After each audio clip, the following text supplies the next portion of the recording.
খুবই জোস, অসাধারণ। আমার মনে হয় যে সন্ধ্যার পরে এই জায়গাটা একদম মানে পুরো একটা চারপাশে পানি আর মাঝখানে আলো জ্বলতেছে, মানে অন্যরকম ফিলিংস। তো যাই হোক, এখন হচ্ছে আমাদের রিজার্ভেশন দেওয়াই আছে আগে থেকে, তো এখন হচ্ছে আমরা আমাদের রুম নিব, রুম নিয়ে আমাদের রুমটা আপনাদেরকে ঘুরে দেখাবো। চলেন।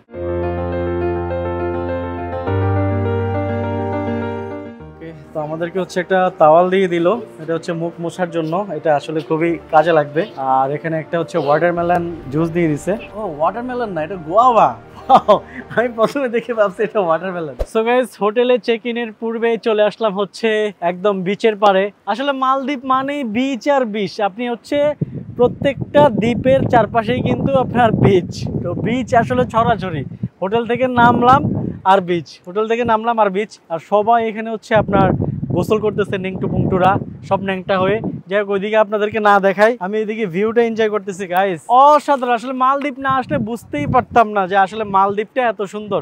সবসময় ভিডিওতে দেখছি, খুবই ভালো লাগছে, খুবই ভালো লাগতো। আসলে ইচ্ছা ছিল যে একদিন না একদিন মালদ্বীপে যাব, বাট আজকে সেটা হচ্ছে আপনার স্বপ্ন পূরণ হয়ে গেল। যাই হোক, সেই লাগতেছে সেই।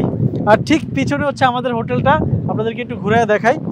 এই হচ্ছে আমাদের হোটেল, এই যে এই হচ্ছে আমাদের হোটেল, হোটেল এরিনা। তো এইখান থেকে আমাদের হচ্ছে সি ভিউ রুম। তো আমরা এই সি ভিউ রুম থেকে হচ্ছে এই টোটাল ভিউটা দেখবো।